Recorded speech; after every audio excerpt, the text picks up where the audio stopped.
On a cold night, a lonely millionaire noticed a little girl rummaging through a trash can in search of food. He stopped for just a minute, but that decision changed their lives forever.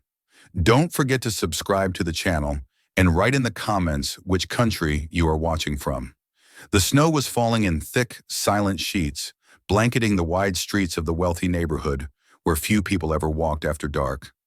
It was the kind of night when most families were huddled together in warmth, the glow of fireplaces flickering in windows, soft laughter and the smell of mulled wine drifting through expensive curtains. But for Michael Huntington, there was no such comfort waiting. His Bentley's engine purred softly as he steered through the nearly deserted road, the wipers dragging icy arcs across the windshield, his breath fogging slightly in the chill, despite the car's luxurious heating. Inside, he felt none of the comfort his wealth promised. The radio was on low, some old carol sung by a choir, but it grated on him more than it soothed. Christmas had long ago lost its meaning. His tie was loosened from the dinner he had just left, a dinner full of investors, colleagues, and other men in tailored suits who shook his hand, praised his success, and reminded him of all the things he had built. But when Michael walked out of the grand dining hall into the night, he felt only the same emptiness that had haunted him for years. The Huntington mansion stood at the far end of the cul-de-sac, surrounded by tall wrought iron gates and trimmed hedges now buried under snow. Its wide windows glowed faintly as the automatic light sensed his car approaching. But even with all its grandeur, the house felt cold to him, like a museum built for someone else. He drove slowly through the gates, the tires crunching on the fresh snow, and parked in front of the long marble steps that led to the massive oak doors. He cut the engine and sat there for a moment, staring at the towering house that held no warmth, no laughter, no family waiting to greet him. His thoughts wandered the way they often did at this time of year. To the daughter he had lost, to the wife who had left soon after, to the man he had once been, before tragedy had hollowed him out and left only the shell of success. He ran his hands over his face, sighing heavily, before finally opening the car door. The night air bit at his skin, sharp and merciless, and his polished shoes crunched against the frozen driveway. He pulled his cashmere coat tighter around him and began the short walk toward the entrance. And then he saw it.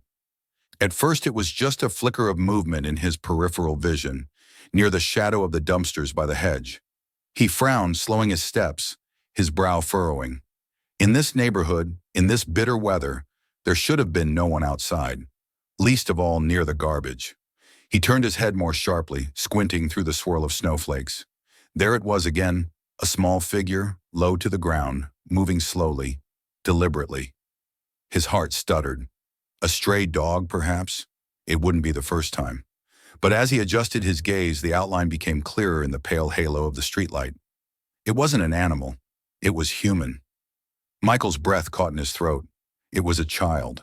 She couldn't have been more than 6 or 7 years old, her small body hunched over the open bin, her hands red and trembling from the cold, pawed through the refuse, pushing aside crumpled papers and discarded boxes with a grim focus that should have belonged to someone much older. The thin jacket she wore was tattered at the seams, far too small for her frame, and her bare legs stuck out awkwardly beneath it, thin and fragile. For a moment, Michael froze. His rational mind tried to reject what he was seeing. A child scavenging for food here, in front of his own mansion, in one of the most expensive neighborhoods in the city. He stood still in the snow, his keys dangling loosely from his hand, as if even the slightest sound might break the fragile, terrible reality before him. The girl lifted her head suddenly, perhaps sensing his presence. Her wide brown eyes locked onto his, and for an instant he saw nothing but fear in them, the wild, startled look of a creature cornered. In her small hands she clutched half of a discarded sandwich, its edges soggy and moldy, but she pressed it against her chest as if it were the most precious thing in the world. Michael's instincts pulled him forward before his mind could fully process. His steps were careful, deliberate, crunching softly on the snow as he raised a hand in a gesture of peace. "Hey," he called gently, his voice lowered so as not to frighten her. "Hey there, sweetheart." The girl stiffened, her shoulders jerking as though she were ready to bolt at any moment. She didn't answer, only stared at him with those enormous eyes, Her body coiled like a spring. "It's all right," Michael continued, taking another slow step closer. "I'm not going to hurt you. You don't have to be afraid." The child's lips parted slightly, trembling, but no words came. Snowflakes gathered in her tangled hair, sticking to the dark strands that fell into her face. Her breathing was fast, uneven, visible in the frosty air between them. Michael's heart clenched in a way it hadn't in years. He had faced ruthless competitors in boardrooms, watched millions rise and fall with the market, signed contracts that shaped entire companies, but he had never felt as fragile as he did in this moment, looking at a starving child in the snow. He lowered himself slowly, bending his tall frame so that he was closer to her level. The cold bit into his knees as he crouched, but he hardly noticed. "What's your name?" he asked softly, trying to keep his voice steady. There was a long silence. Then finally she whispered, almost too quietly to hear, "Aisha." The name felt heavy in the air between them, fragile and precious. Michael repeated it gently. "Aisha, that's a beautiful name." She clutched the sandwich tighter, still uncertain whether to trust him. Michael's eyes burned, though he blamed it on the sting of the cold. He looked at her thin frame, the hollowness in her cheeks, the way her little body shivered violently with each gust of wind. She was a child left to survive in a storm, abandoned in the shadow of wealth.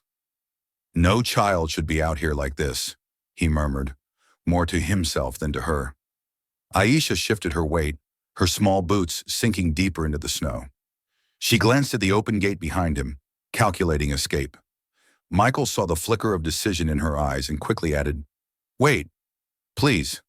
I only want to help you." For a moment, the only sound was the whistle of the winter wind rushing past the hedges. Michael kept his hand raised, his tone steady. "I have food inside," he said carefully, "and warmth. You don't have to stay out here." Her eyes narrowed in suspicion. "You'll let me eat?" The question struck him harder than anything else had. "Of course," he said immediately, his voice rough with emotion. "As much as you want." Aisha hesitated, her small body torn between fear and desperate hunger. Finally, she gave the slightest nod, though she did not lower the sandwich clutched against her chest. Michael rose slowly, extending a hand toward her, though he didn't expect her to take it. He turned slightly toward the house, leaving space for her to follow without feeling forced. "Come on," he murmured, glancing back at her. "Let's get you warm." The child lingered a moment longer, the snow swirling around her like a curtain. Then with cautious steps, she followed him through the snow toward the great oak doors of the mansion. As Michael reached into his pocket for the keys, he felt something stir deep inside him, something he thought had died long ago. A whisper of the man he used to be, a memory of holding his own daughter's small hand on a winter night not unlike this one. The pain of that loss pressed sharply against him, but beneath it was something else, something faint and trembling, but undeniably alive. Hope. And as the heavy doors swung open, spilling golden light into the darkness, Michael realized he was no longer walking into an empty mansion. He was walking into the beginning of something else entirely.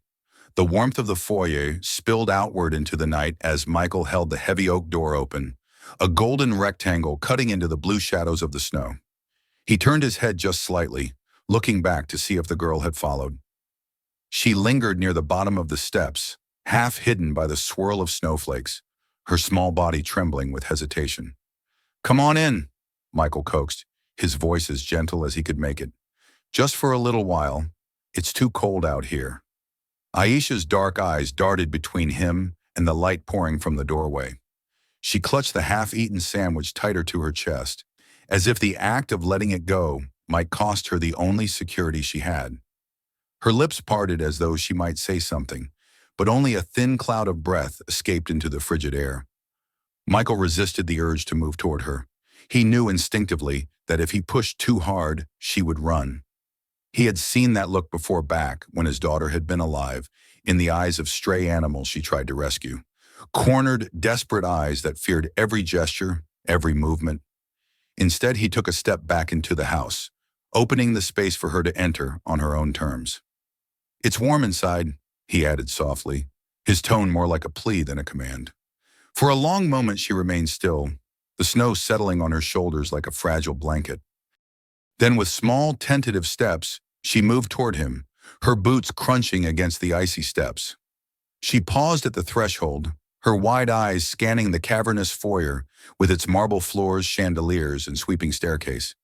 Michael noticed the way she shrank at the sight, her small body tense with suspicion, as though she believed she was stepping into a trap.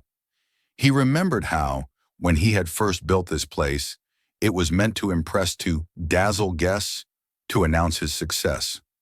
Now as he looked at her fragile frame against the grandeur, all he felt was shame. The house seemed too large, too empty, and too cold to be anything but a monument to his loneliness. "You're safe here," he said quietly, and slowly closed the door behind them, shutting out the howl of the storm. Aisha flinched at the heavy sound of the lock sliding into place. Her eyes flew to the door, then back to him, filled with fear. Michael quickly raised both hands, his voice urgent. "No, no, it's just to keep the cold out," he reassured her. "You can leave anytime you want, I promise." Her gaze lingered on him, studying his face for dishonesty. Whatever she saw there made her shoulders loosen slightly, though her grip on the sandwich never eased. "Are you hungry?" he asked gently. She hesitated, then gave the smallest nod. "All right," he said, forcing a small smile. "Let's find you something better than that." He led her slowly through the grand hallway, past oil paintings and ornate mirrors that reflected their strange pairing, a tall man in an expensive coat and a small shivering child in rags. The contrast struck him with painful clarity. He wondered what the staff would think if they were still around. But he had let the housekeepers go long ago, tired of their chatter, their polite concern. It was just him now, in the hollow mansion. And now, her. In the kitchen, the warm glow of recessed lights illuminated polished counters and stainless steel appliances that had gone unused for far too long. Michael set his coat aside and moved to the fridge, pulling out bread, cheese, and soup he had bought but rarely touched. Aisha stood in the doorway, still as a statue, her eyes darting around as if expecting someone else to appear. "You can sit," he suggested, gesturing to the stool at the counter. "Make yourself comfortable." Slowly, reluctantly, she moved toward it and climbed up, her small frame dwarfed by the tall leather seat. She placed the sandwich she'd carried so tightly on the counter in front of her, staring at it as though it might still vanish. Michael's throat tightened. He set a pot on the stove, poured the soup in, and began to heat it. The mundane act, something he hadn't done in years, felt suddenly significant. He glanced over his shoulder at her. She was watching him carefully, her expression wary but curious. "What's your name again?" he asked, though he already remembered. Her lips moved softly. "Aisha." "That's a lovely name," he said, testing the sound again, hoping to see her relax. "My name's Michael." She gave the smallest nod but didn't reply. When the soup was ready, he poured it into a bowl and set it before her with a spoon. He added 2 slices of bread and butter, then placed a glass of milk beside it. Aisha's eyes widened at the sight, and her hands twitched toward the bowl before she froze, glancing at him uncertainly. "It's yours," Michael said firmly, pushing it closer to her. "Eat as much as you want. There's more if you need it." This time she didn't hesitate. She picked up the spoon and began to eat, small, cautious bites at first, then faster, as though the food might be taken from her. She chewed carefully, swallowing with effort, and occasionally glanced at him to make sure he wasn't watching too closely. Michael looked away, giving her the dignity of privacy, though his chest ached with every spoonful she took. A child this young shouldn't know hunger like this. He busied himself making a second bowl, though he had little appetite. "You can slow down," he said gently after a while. "There's plenty more." Her spoon paused mid-air, her wide eyes meeting his again. "Really?" she asked, her voice so small he almost missed it. "Really," he assured her. "As much as you want. I promise." Her shoulders slumped with visible relief, and for the first time, he saw something flicker across her face that wasn't fear or suspicion. It was something fragile, tentative, trust.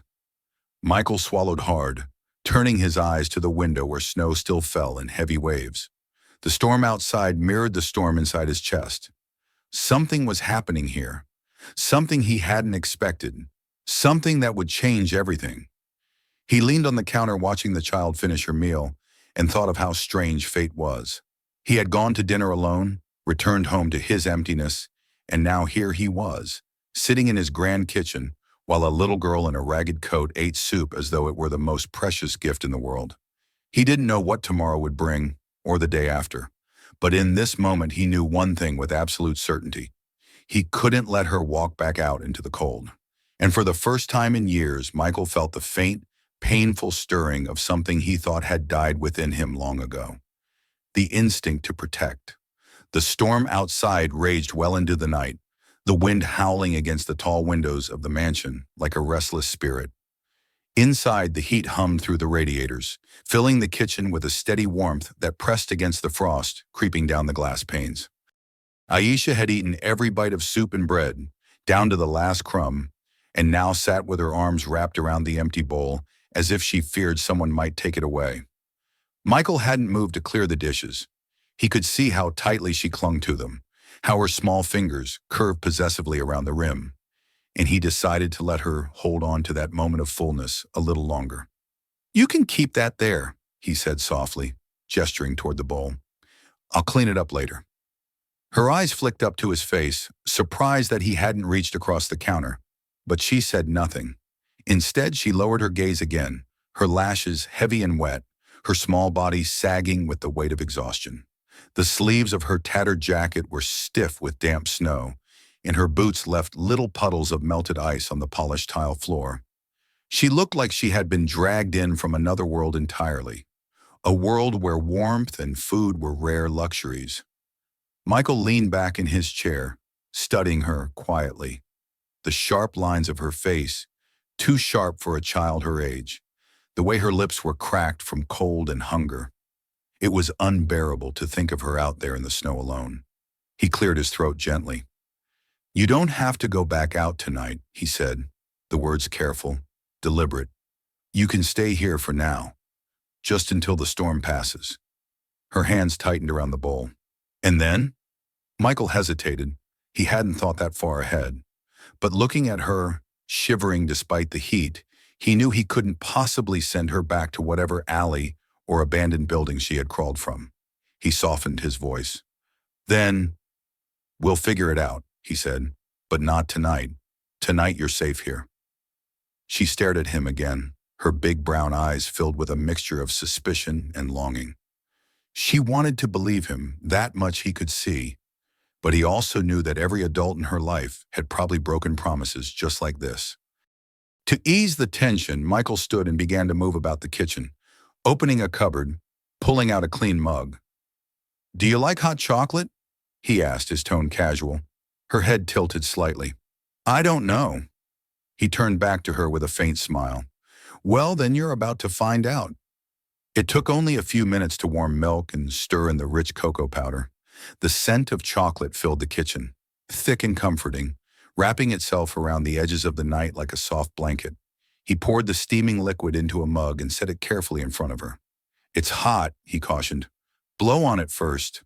She lifted the mug with both hands, her fingers dwarfed by the ceramic. Her breath fogged over the surface before she dared take the smallest sip.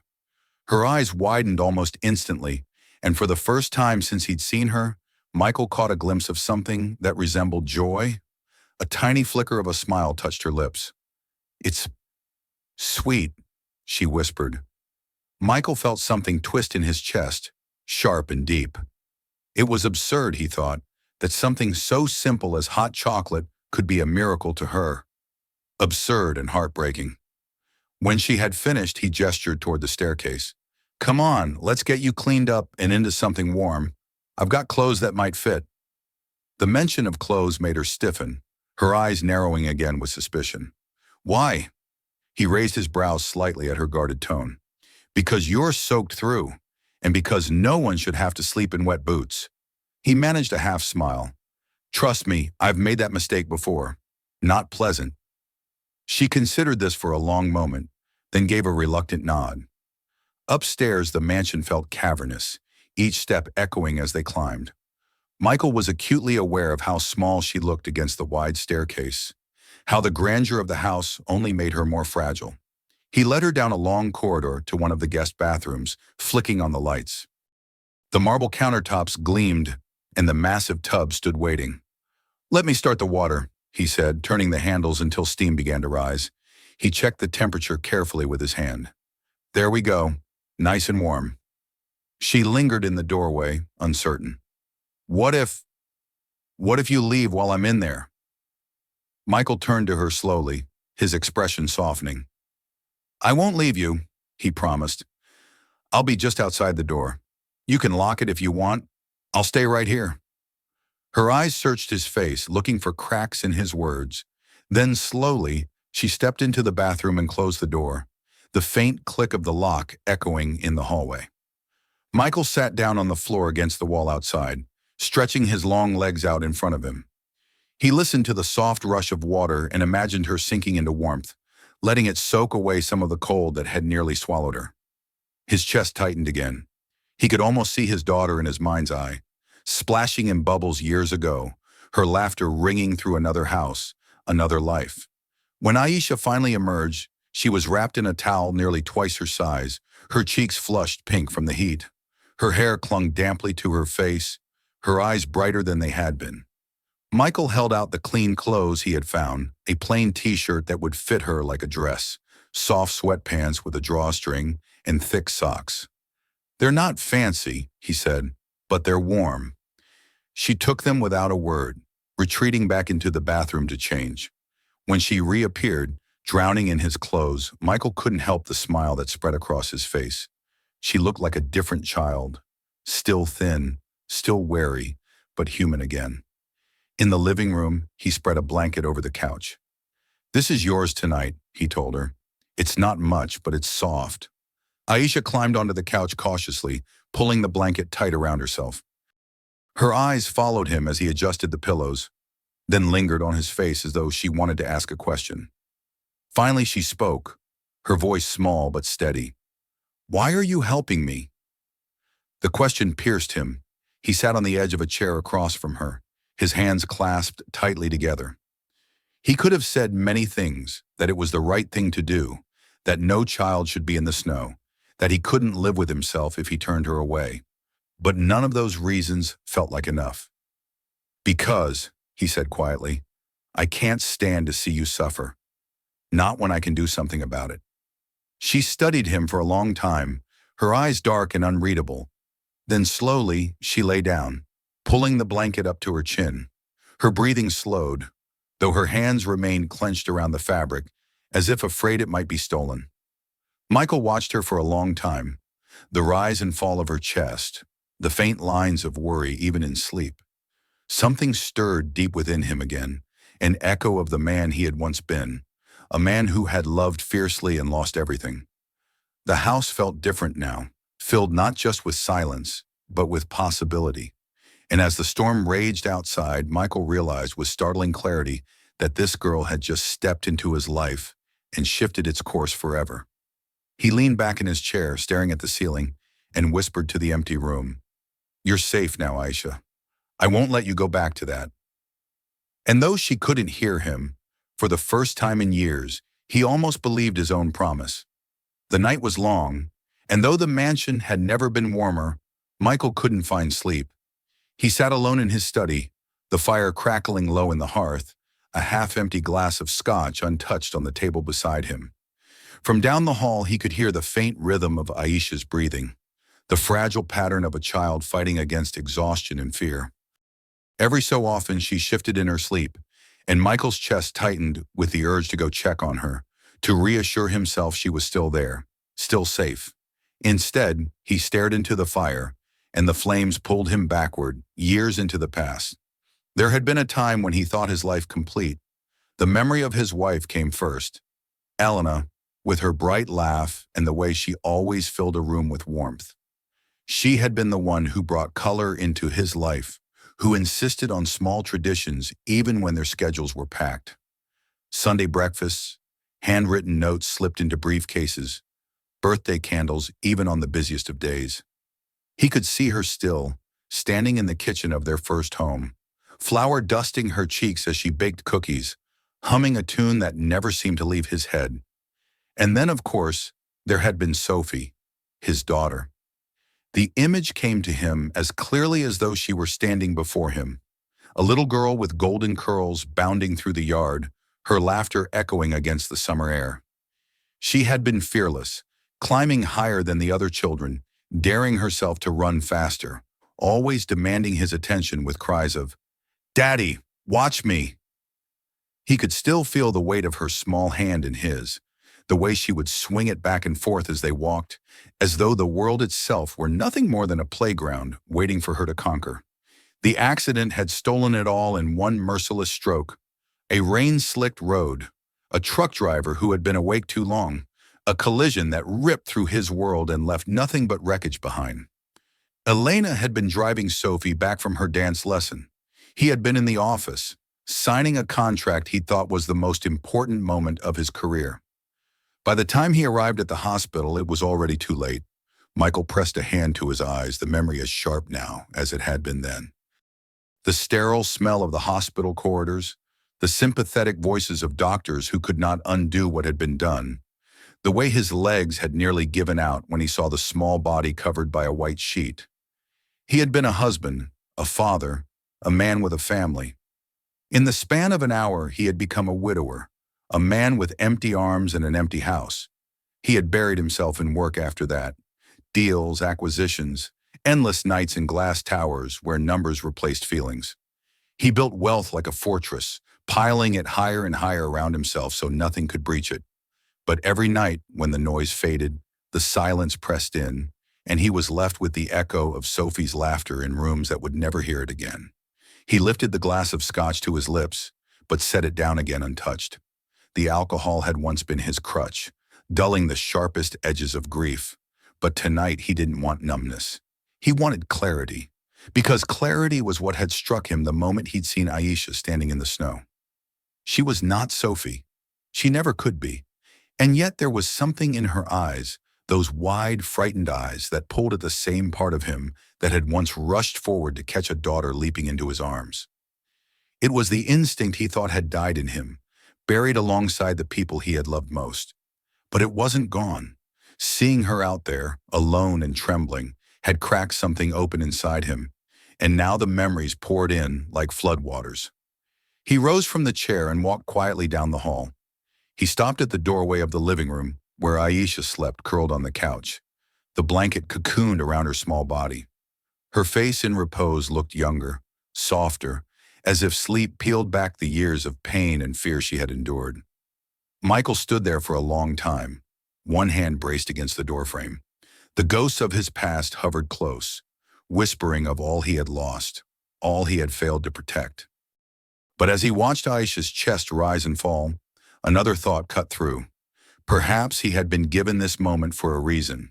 Perhaps fate had brought this child into his path not to replace what he had lost, but to remind him that he could still love, still protect, still be more than the shell of a man he had become.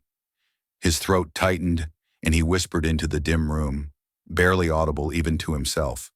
I couldn't save them, but maybe I can save you. Aisha stirred in her sleep, her fingers clutching the blanket tighter, but she did not wake. Michael lingered a moment longer before returning to the hallway. He passed the gallery wall where, years ago, portraits of his family had hung. After the accident, he had stripped them all away, unable to bear their smiling faces. Now the wall was bare, cold, a reflection of what his life had become. He paused, staring at the empty expanse. He thought of the drawing Aisha might someday make, perhaps a childish sketch of a house, of two figures standing side by side. The image lodged itself in his heart, stubborn and bright. Back in his study, he sat down again, but this time he didn't stare into the fire. He pulled a notepad toward him and began to write. Notes, questions, possibilities. What would it take to keep her safe? To give her more than one night on a stranger's couch? He didn't have answers yet, but the determination settling in his bones felt stronger than anything he had experienced in years. Outside, the storm raged on, the snow piling higher against the gates. But inside the mansion, something had shifted. The ghosts of the past still lingered, But for the first time, Michael felt they were not only a burden, they were a reminder of what he had lost and what he might still be able to protect. As dawn threatened on the horizon, the fire dimmed to glowing embers. Michael leaned back in his chair, exhausted but awake, and allowed himself a fragile, fleeting thought that perhaps this frozen night had not just resurrected the pain of his past, but had opened the door to a future he had never imagined possible. The sun struggled to rise behind thick curtains of gray cloud, and though the storm had softened into a gentle drizzle of snow, the world outside Michael's mansion still lay buried beneath a white silence. Inside, the air was warmer, quieter. For the first time in years, the house was not entirely empty of life. The faint sound of movement reached Michael's ears as he stood in the kitchen preparing breakfast, an act he rarely performed for himself, but now felt oddly purposeful. The smell of scrambled eggs and toast drifted through the hallways, drawing Aisha cautiously from the living room. She appeared in the doorway like a shadow, Michael's oversized t-shirt hanging from her thin shoulders, her damp hair brushed into uneven strands that caught the light. She clutched the blanket he had given her, dragging it slightly behind her as she moved, her eyes flickering between the food on the stove and Michael's face. "Morning," he said gently, careful not to startle her. "Did you sleep okay?" She shrugged, shifting her weight from one foot to the other. "The couch was soft." Michael smiled faintly. "Good. Hungry?" Her eyes darted to the pan again. "A little." He gestured toward the table where he had already set out 2 plates. "Come sit. Eat as much as you like." She moved slowly, cautiously, as though expecting a trap, and climbed into the chair across from him. When he placed the plate in front of her, fluffy eggs, toast with butter, and slices of apple, she hesitated. "You can eat," he encouraged. "It's yours." Only then did she begin, small, careful bites at first, her eyes still darting toward him as if measuring his every movement. Michael ate as well, though he barely tasted the food. His attention remained on her, on the fragility of her frame, on the way she chewed deliberately as though rationing each bite. For a while silence stretched between them, broken only by the clink of cutlery. Then when most of her plate was gone, Michael leaned forward slightly, resting his elbows on the table. "Aisha," he began softly, "can you tell me a little about yourself, about where you came from?" Her fork froze in midair, her eyes darkening. She set it down and stared at the table. "You don't have to," Michael added quickly. "Not if you don't want to, but it might help me understand how to keep you safe." She sat quietly for a long moment. When she finally spoke, her voice was low, trembling. "My mama left when I was a baby," she whispered. "I don't remember her. It was just me and Grandma Ruth. She was everything." Michael's heart twisted. He nodded gently, encouraging her to go on.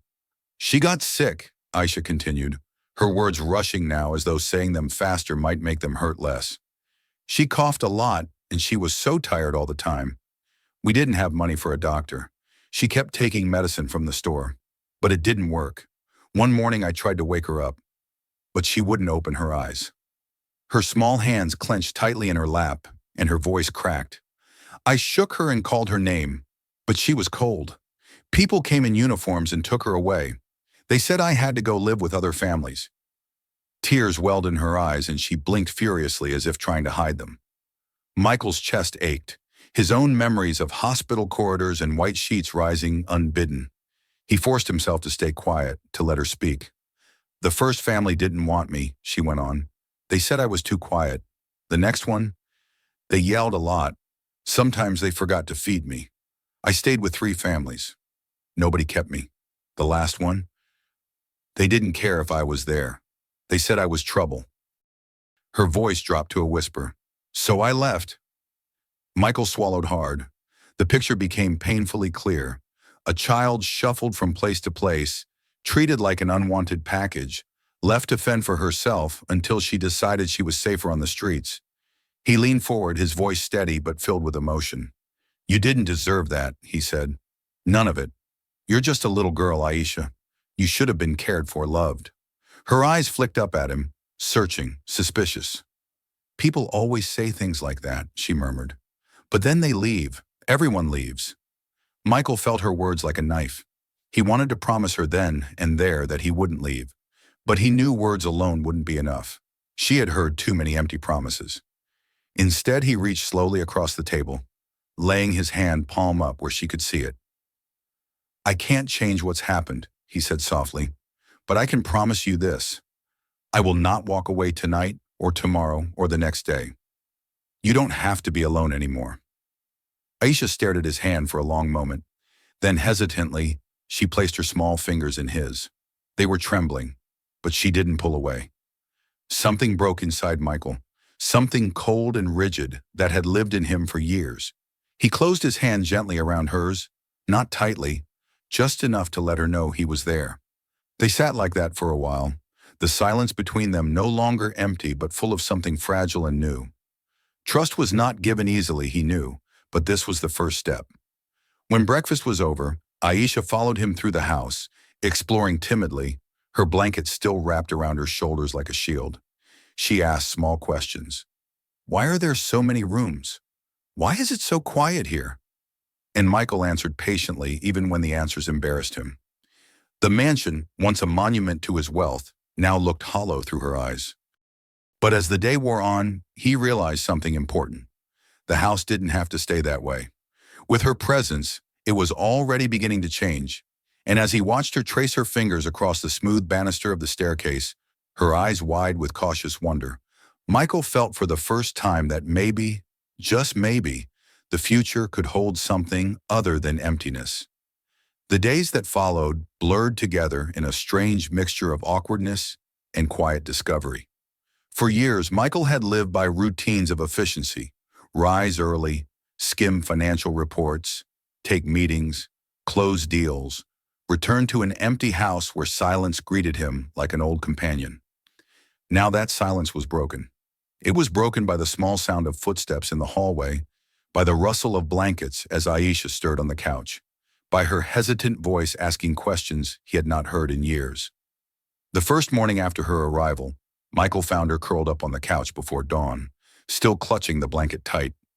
She hadn't dared move, hadn't dared ask for more comfort. He stood there a long moment, just watching, until she stirred awake and blinked at him, startled. "Good morning," he said softly. She nodded but didn't speak, still wary. Michael cleared his throat. "I thought we might go out today, to get you some proper clothes, something warm. Those shoes won't last another night in the snow." The words seemed to confuse her. Her brow furrowed, and she shook her head quickly. "I don't need anything." "You do," he replied firmly but gently, "and I want to get them for you." Her eyes narrowed, suspicion creeping back. "Why?" He paused, knowing she deserved an honest answer. "Because you matter, Aisha. Because you shouldn't have to shiver in wet boots and torn jackets. You deserve better." Her lips parted as if to argue, but she couldn't find the words. Instead, she lowered her gaze and shrugged. "If you say so." At the store, she trailed behind him, overwhelmed by the brightness, by the rows and rows of coats, boots, and scarves.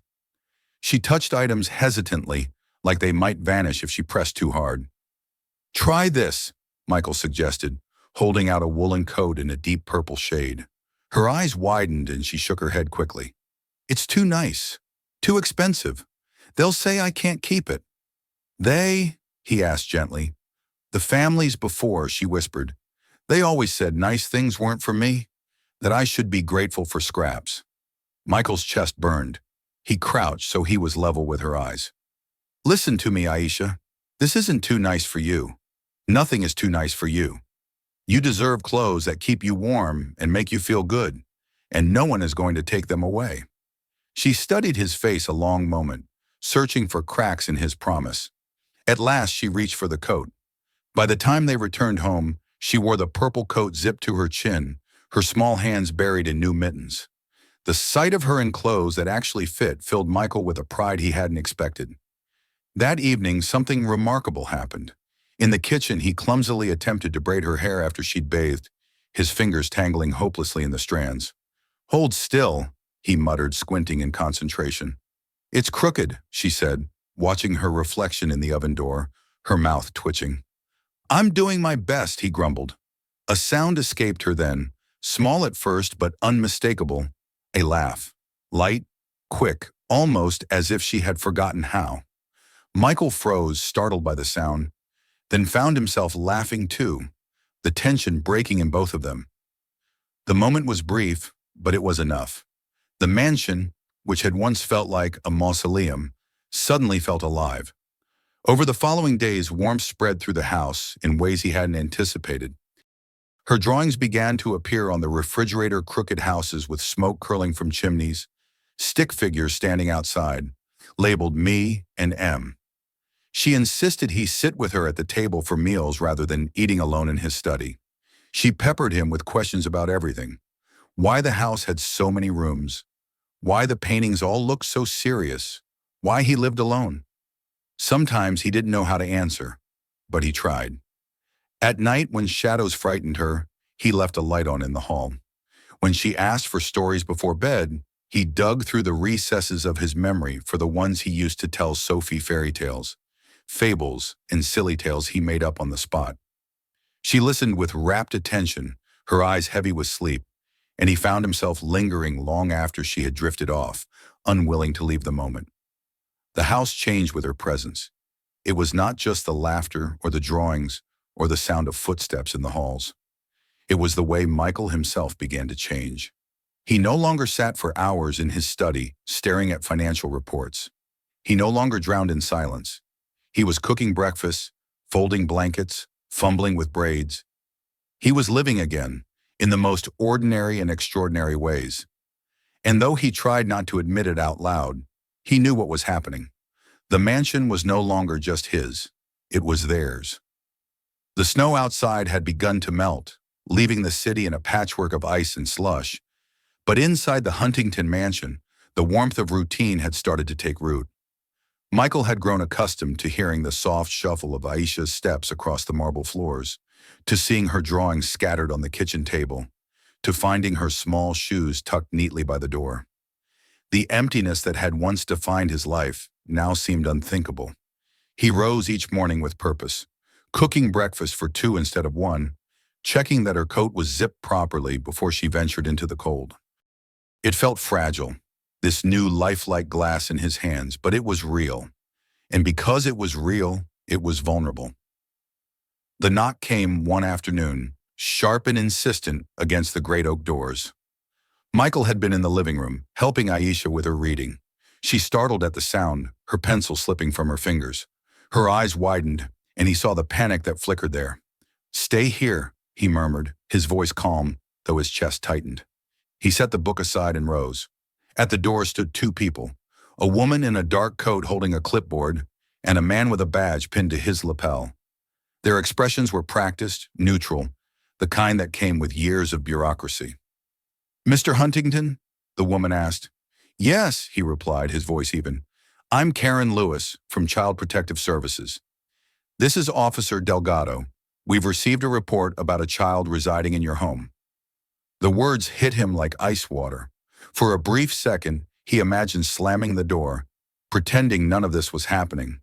But he knew that wasn't possible. "Yes," he said slowly. "Her name is Aisha. She's here with me." The woman nodded, glancing down at her clipboard. "May we come in?" Michael stepped aside reluctantly, his mind racing. He could hear Aisha's footsteps in the hall as she peeked around the corner, her eyes wide with fear. "It's all right," he said gently to her, though his own stomach nodded. "These people just want to talk." But Aisha shook her head fiercely, retreating back into the living room, clutching the blanket she had been carrying all day. Karen followed his gaze. "Mr. Huntington, how long has the child been staying here?" "Since Christmas Eve," he said. "I found her outside in the snow. She was alone, hungry. I couldn't just leave her there." Officer Delgado's brow furrowed. "And you didn't call the authorities immediately?" "I did," Michael replied, his tone sharper than he intended. "I called the next morning. I've been in touch with a lawyer as well. We're working through the proper channels." Karen's eyes softened slightly, but her voice remained professional. "You understand how unusual this is, Mr. Huntington. A wealthy man, living alone, suddenly taking in a child he has no connection to. There are protocols to ensure her safety. Her words, though polite, stung. He wanted to shout that he had no intention of harming her, that the only danger Aisha had faced was being left outside in the cold by a system that had already failed her. But he bit the words back, knowing anger would not help. "Of course," he said instead, "you'll find she's safe here. Safer than she was before." Karen glanced toward the living room. "May I speak with her?" Michael hesitated. Aisha was curled on the couch watching from a distance, her body tense. He crouched beside her, lowering his voice so only she could hear. "They just want to ask you a few questions," he said softly. "You don't have to be afraid. I'll be right here." Her eyes filled with tears. "They'll take me away." The words cracked his heart. He took her small hand in his, squeezing gently. "Not if I can help it," he whispered. With visible reluctance, Aisha allowed Karen to sit across from her. The woman's voice softened as she asked simple questions. "How old are you? Do you know this man? Has he hurt you in any way?" Aisha's answers came in whispers, her gaze never leaving Michael's face. "I'm 7. His name's Michael. No, he's kind. He gave me food. He bought me clothes. He lets me sleep on the couch." Karen nodded, jotting notes on her clipboard. "Do you feel safe here?" Aisha hesitated, then whispered firmly, "Yes, safer than anywhere else." Michael's throat tightened. When the officials finally rose to leave, Karen offered a faint smile. "We'll need to schedule a home evaluation, Mr. Huntington, and background checks. It's not a quick process. I hope you understand." "I understand," he said. "I'll do whatever it takes." As the door closed behind them, Michael turned back to Aisha. She was still clutching the blanket, her small chest rising and falling with rapid breaths. He knelt in front of her again. "They won't take you," he said with quiet determination. "Not if I have anything to say about it. Do you believe me?" She stared at him for a long moment, her lips trembling. Then finally, she gave a small nod. Michael pulled her into a gentle embrace, her fragile frame pressing against his chest. For the first time since the knock on the door, his heartbeat steadied. He knew the battle was only beginning. The system would demand proof, paperwork, patience. They would question his motives, his capacity to parent, his past. But as he held Aisha, he felt a resolve harden inside him. He had built empires from nothing, fought through boardroom wars that left grown men broken. He could face this, because this wasn't about profit or pride or reputation. This was about her, and he would not fail her. The house no longer felt like a fortress of silence. It felt like a battlefield. Papers littered the desk in Michael's study, forms from Child Protective Services, legal documents, lists of requirements that seemed endless. Every evening after Aisha had gone to bed, he sat hunched over them, pen in hand, fighting an unfamiliar war, one waged not with contracts and acquisitions, but with background checks, psychological evaluations, and bureaucratic hoops designed to test his resolve. He had hired Mitchell, an old friend and lawyer, the very night the officials had come knocking. Mitchell was practical, methodical, and not easily impressed. But even he had raised a brow at Michael's sudden determination. "You know this isn't going to be easy," Mitchell warned during one late-night call. "They're going to dig into every part of your life. They'll ask why a wealthy single man with no children suddenly wants to raise one. They'll be suspicious of you from the start." "Let them dig," Michael had replied, his jaw tight. "I've got nothing to hide. She's staying with me. That's all that matters." And so the fight began. Each day brought a new test. Inspectors arrived unannounced to examine the house, checking locks on windows, the contents of his refrigerator, even the condition of the guest bathroom. A social worker interviewed him for hours, asking about his childhood, his habits, his losses.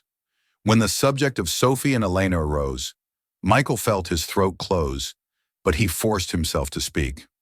He told the truth about the accident, the years of emptiness, and the unexpected night when he had found Aisha in the snow. They scribbled notes on clipboards, nodded with clinical detachment, and left him wondering if any of it would be enough. For Aisha, the process was harder still. Every time strangers came to the house, she retreated into herself. She answered questions reluctantly, her eyes darting constantly to Michael, as though to make sure he wouldn't vanish while she spoke. At night, after the officials left, She would hide food in her room: apples, crackers, slices of bread slipped quietly from the kitchen. When Michael found the stash, he didn't scold her. Instead, he knelt beside her and gently placed the food back in the pantry. "You don't have to hide it," he told her softly. "There will always be more tomorrow. I promise." Her eyes shimmered with doubt. That's what they said before. But then they left. Michael's chest ached. He brushed a strand of hair from her face and whispered, "I'm not them. I won't leave you." But trust was fragile. Sometimes she would laugh with him during the day, when he burned pancakes and pretended it was on purpose, or when he read bedtime stories in silly voices. Other times she would shut down completely, staring at the wall as if waiting for the world to take everything from her again. And Michael learned patience. He didn't push. He stayed. He showed her through consistency, through small acts, tucking her in, fixing her braids each morning, helping with her math homework that he meant what he said. Still, the weight of the fight pressed down on him. Mitchell visited often, stacks of papers in hand. "You're doing well," the lawyer reassured him one evening. "But they'll test you. They'll question whether you can handle the emotional burden. They'll say money doesn't make someone a parent." Michael's laugh was humorless. "Do they think I don't know that? If money could fix this, I would have solved it already. What she needs is someone who doesn't walk away. That's what I'm trying to be." "Then keep proving it," Mitchell said. Weeks stretched into months. Parenting classes were added to his schedule. Awkward sessions in brightly lit rooms where other adults shared their struggles. Michael listened, took notes, and when asked to participate, he admitted truths he had kept buried for years. He spoke of loss, of fear, of how finding Aisha had forced him to face parts of himself he thought were gone. The instructors nodded approvingly, but Michael wasn't there for approval. He was there for her. One evening, after yet another home visit, Michael found Aisha sitting in the kitchen, her arms wrapped tightly around her knees. "They're going to take me away, aren't they?" she whispered. His heart cracked. He knelt in front of her, gripping her small shoulders. "No, not if I can help it. Do you hear me, Aisha? I will fight for you, whatever it takes." She stared at him, her eyes wide, and then, with trembling lips, she whispered, "Promise?" "I promise," he said, his voice steady with a conviction he hadn't felt in years. "I won't stop. I won't let you go." Her body sagged with relief, and for the first time, she leaned into him, resting her head against his chest. He held her there, his arms wrapping around her fragile frame, and felt her heartbeat against his own. The battle with the system was far from over. There would be court hearings, evaluations, endless hurdles designed to test his endurance. But in that moment, as he held the child who had already become his daughter in everything but law, Michael knew he would face it all without hesitation. Because this wasn't just about saving her, it was about saving himself. And for the first time in years, he believed he might actually win. The courthouse smelled of old wood and paper, its tall ceilings echoing with footsteps and murmured conversations. Michael had been in countless rooms of power boardrooms, conference halls, offices where millions of dollars were decided with a signature, but he had never felt the way he did now. His palms were damp, his heart raced, and his leg bounced nervously as he sat on the long wooden bench outside the family courtroom. Beside him, Aisha swung her legs, her small shoes not quite reaching the floor. She wore the purple dress he had helped her pick out for this day, with a white cardigan over it. Her hair was pulled into neat braids, though a few strands had escaped, framing her face. She clutched a little sketchbook to her chest, the same one she carried to therapy in school. Michael glanced at her, taking in how small she seemed against the vastness of the building, and his chest tightened with both fear and determination. "You nervous?" she asked suddenly, peering up at him with those wide brown eyes. He let out a shaky laugh. "A little." Her lips twisted. "Me too, but also kind of excited. Like when you're about to open a present and you don't know what's inside." Michael smiled faintly. "And what are you hoping is inside?" Her voice softened and she squeezed the sketchbook tighter. "That you'll be my real dad forever. Not just until they say I have to go somewhere else." Michael swallowed hard. He reached out, took her hand, and squeezed it gently. "That's what I'm hoping for, too." Kafour. When their case was called, Michael rose with her hand still in his, and together they walked into the courtroom. Mitchell was already there, standing tall in his suit, his briefcase at his side. Across the aisle sat the social worker who had overseen Aisha's case, along with the guardian ad litem, a woman tasked with representing Aisha's best interests. The judge, Patricia Hernandez, presided from her bench with a calm but serious expression. Michael had read everything he could about her. She was known for her fairness, but also for her caution. She had seen too many rushed adoptions end in heartbreak, too many well-meaning promises crumble under the weight of reality. If anyone would make this difficult, it was her. Mr. Huntington, Judge Hernandez began after the introductions, when we first met months ago, you were a single man with no experience raising children, requesting emergency guardianship of a girl you had known less than 24 hours. I'll admit, I had concerns, and I still do. Michael's throat tightened, but he met her gaze steadily. However, the judge continued, flipping through a thick folder, the reports I've received paint a clearer picture. Dr. Richards, the psychologist, notes that both you and Aisha have formed a secure bond. Her teachers describe improvements in her confidence and stability.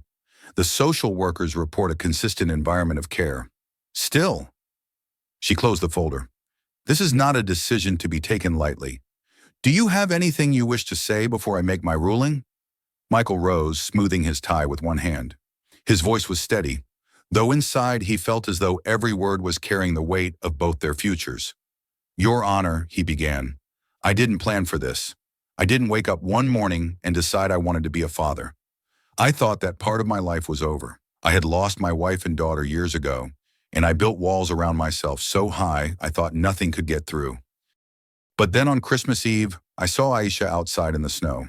She was cold, hungry, alone, and in that moment I saw myself because I knew what it felt like to lose everything. I couldn't walk away. Not then, not ever since. He glanced at Aisha, whose eyes shimmered with tears. He forced himself to continue. She has been failed by so many people, people who promised to care for her. I don't want to be another broken promise in her life. I want to give her a home, a family, and a father who will fight for her no matter what. And I will. His words hung in the air. Silence filled the courtroom, broken only by the faint scratching of the stenographer's keys. Judge Hernandez nodded slowly, her expression unreadable. Thank you, Mr. Huntington. She turned her gaze to the little girl sitting beside him. Aisha, I understand you wanted to say something too. Aisha's fingers tightened on the sketchbook in her lap. For a moment she looked frozen, her eyes darting between the judge and Michael. Then she slid off her chair, standing on wobbly legs. Her voice, though small, carried clearly in the stillness. Your Honor, Nathan. She stopped, correcting herself quickly. Michael saved me, not just that night when I was cold and hungry, but every day since then. He gives me food. He braids my hair, even when it looks funny. He stays with me when I have nightmares. He always keeps his promises. Nobody else ever did. The room seemed to lean forward, hanging on her every word. She hugged the sketchbook against her chest, her eyes glistening. I know he's my real dad, not because of papers, but because he chose me. He chooses me every day. Please, let me stay with him. There was a ripple of emotion in the room, a soft intake of breath, a muffled sniffle. Even the court officer shifted uncomfortably, blinking rapidly. Judge Hernandez's lips curved into the faintest of smiles. Well then, she said gently, I think that settles it. She lifted her gavel. By the power vested in me by the state, I hereby grant the petition for adoption. Michael Huntington, you are now the legal father of Aisha Huntington. The gavel struck with a resonant thud. Michael's knees nearly gave out. He sank back into his chair, his hand gripping Aisha's so tightly he feared he might hurt her. She turned to him, her face splitting into a radiant grin. We did it, she whispered. He pulled her into his arms, holding her so close he could feel her heart beat against his chest. Yes, he choked out, tears burning his eyes. We did it. For the first time in years, Michael felt whole. The winter sun was pale and thin as Michael and Aisha stepped out of the courthouse. But to him, the world had never looked brighter. Snow clung to the stone steps, and their breath rose in clouds as they descended together, hand in hand. Reporters and curious onlookers had gathered outside, drawn by the case of the wealthy man who had fought to adopt a child found in the snow. Cameras clicked, voices called, but Michael hardly heard them. All that mattered was the small hand wrapped firmly around his, the child who was no longer a temporary presence in his life, but his daughter in every legal and permanent sense. The drive home felt surreal.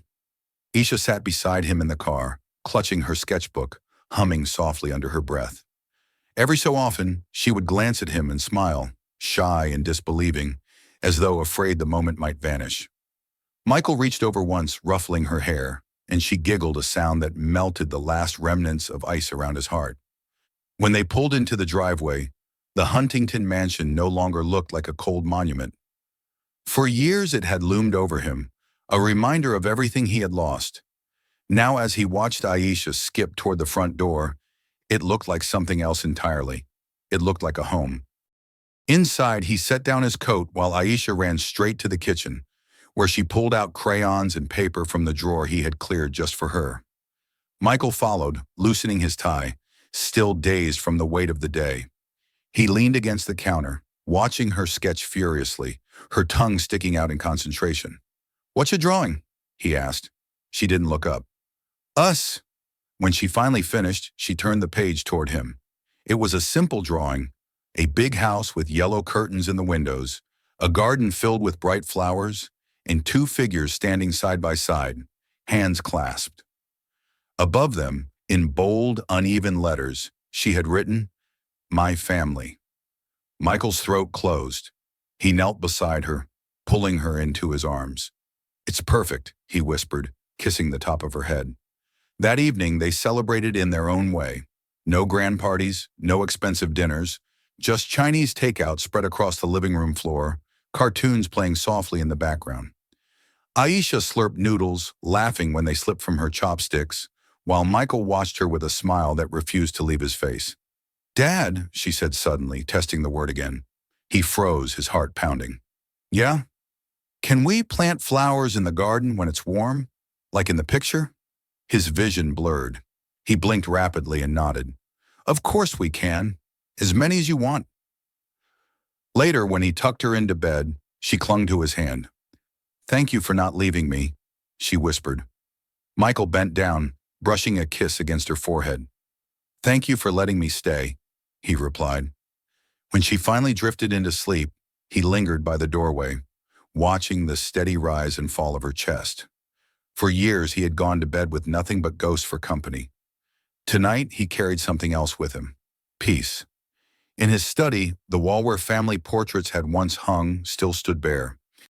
But for the first time, Michael thought of filling it again, not with reminders of what he had lost, but with memories of what he was building. He pictured Aisha's drawings framed and hung proudly, photographs of birthdays, holidays, ordinary days filled with laughter. The wall would not be a shrine to grief anymore. It would be a testament to healing. As he sat back, the house felt different. It wasn't just his mansion anymore. The echoing halls, once filled only with silence, now carried the promise of laughter and footsteps and life. Michael Huntington, the man who had once buried himself in wealth to survive his loss, had found something far more valuable. He had found a daughter. And Aisha, the little girl who had once searched through garbage for scraps, had found a father who would never abandon her. The world outside remained cold, unpredictable, often cruel. But within the walls of their home, warmth had returned. Not from the radiators or the fire in the hearth, but from something deeper, stronger, unshakable. Love chosen freely, love that refused to walk away. As Michael turned out the lights and prepared for bed, he paused at Aisha's door once more. She stirred in her sleep, murmuring softly, and he smiled. Sometimes the family we need most is the one we never expected. Sometimes love doesn't come wrapped in ribbons or tied with neat bows.